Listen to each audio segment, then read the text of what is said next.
CCISD. I'm Cary Perales, and I'm at the beautiful Cunningham and South Park Middle School. And we're super excited because today we are featuring teachers and students. So I'm going to go ahead and let them introduce themselves. Today we have... Hi, my name is Villarreal. I teach 6th grade math here. Hello, my name is Christi Salazar. I'm a student here at Cunningham Middle School. Awesome. And we are getting to the core. Awesome. It's so great to have you all here today. Mm-hmm. And today we're going to have a conversation about math. We've been implementing the math framework and really talking about how we can make sure that students have ownership in their learning when it comes to math. Mm-hmm. And we've done everything from productive struggle to we have Mathia. Like we've been doing all kinds of stuff this year. Mm-hmm. So we're just kind of checking in, seeing how you feel as a teacher and how you feel as a student. So let's go ahead and start off with just how do you feel math is going this year? I feel like we definitely have our struggles. I know not everyone loves math going in, but we're trying to make it as fun and engaging as possible. Just seeing what works and what doesn't with our students at this level. Awesome. And what about you? Well, I think it's very cool, because when we are learning a lesson, it's very fun and engaging. And then when later on in the week or somewhere in the week, we'll do like a scavenger hunt or something, and it'll get us better. Awesome.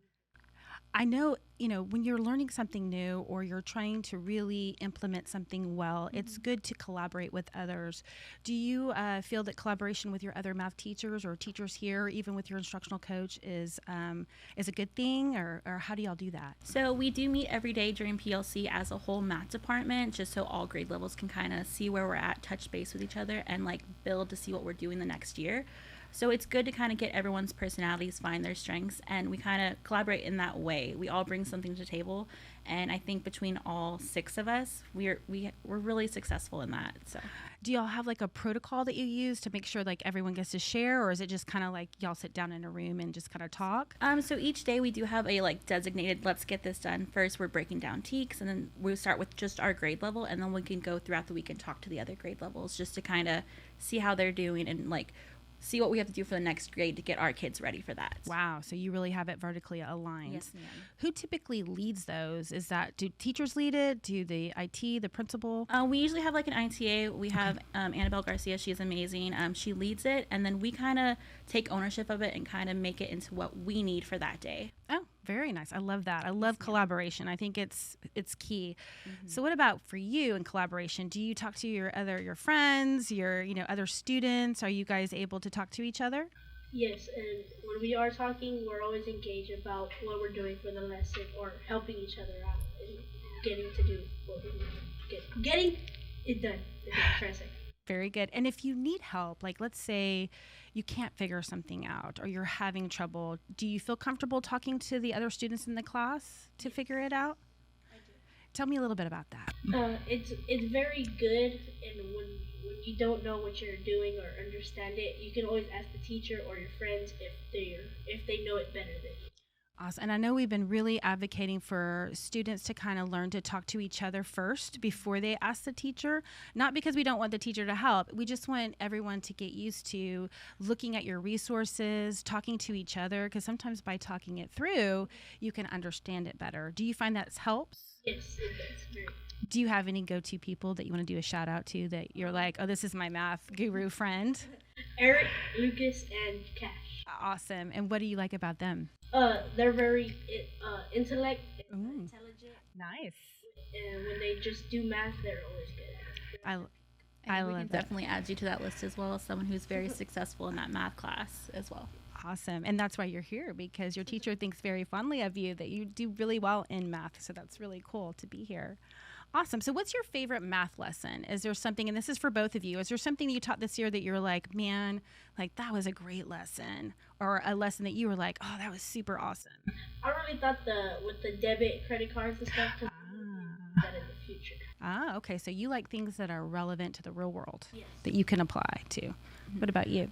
We had one when we were learning about triangles where we had pasta, and we'd break the pasta and try to make it to see if it made a triangle based on the different lengths of it. So having those hands-on manipulatives where they can see it and it kind of come to life is important as well. So awesome. I like Yeah. that one. Having those experiences using the different tools and spaghetti, that's a cool idea. Yeah, I was please don't eat it. Yeah. But it worked really well.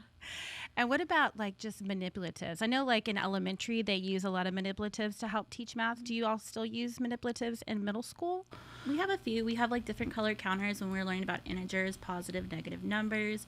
That's one of the big ones we use. Awesome. What about like when you get these tests? Like I know we're in testing season right now. We're getting ready for a test. What's some advice that you would give kids when it's coming to the math test? What should they focus on, or what do you advise them to do? Just to stay calm and just go through your steps in order to find the answer. Okay, so go through the steps that you were taught to find an answer. Take your time, right? Do you do any special things before a test? No, you just go to get a good night's sleep, right? Yes. And then you make sure you get to school on time. Yes. And then you're ready to go. Yes. Awesome. And then what about you? What's some advice from as a teacher to students to do for this big test coming up? I would say don't stress. I know we prepare for this throughout the year, so this one test isn't going to define everything. Again, progress over perfection. I just want to see growth within you. So like if you started here, let's just have a little bit of growth. I'm not expecting you to jump mountains, but show that you're growing, understanding our material, and we can go from there and work with that.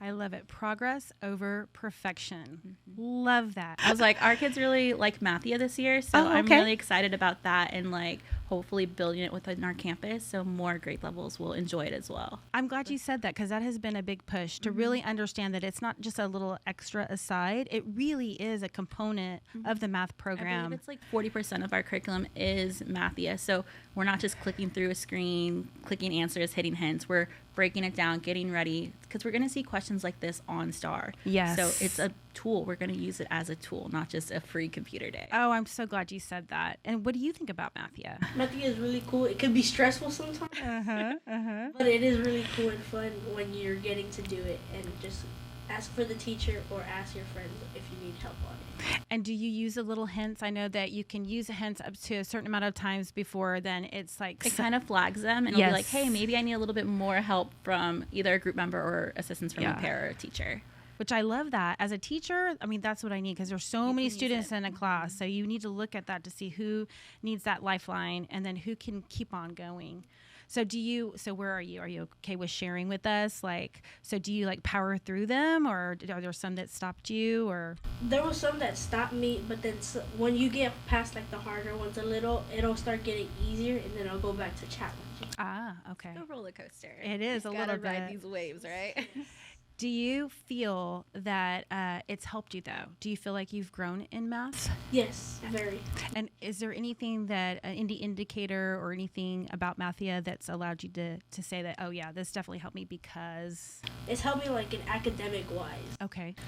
So, with reading, it's helped me in that. Oh, okay. So, because, when you're, reading and looking at the screen, you have to read the problem to answer it, in order to answer it. It's helped me in reading too.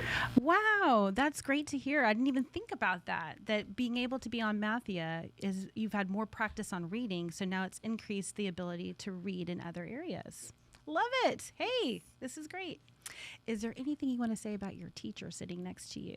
Yes, she's very good. She's very nice, and she's very, at her peak. Oh, at your peak? Oh, Woo, thank you. That's amazing. I appreciate that. Awesome. You are awesome just as well. Awesome. Well, thank you, guys. I'm so glad you brought up Mathia, because that was one of the key things I wanted to say. So this is a good one. Easy peasy, right? Yes, thank you. All right. Well, that concludes this group at Cunningham at South Park Middle School.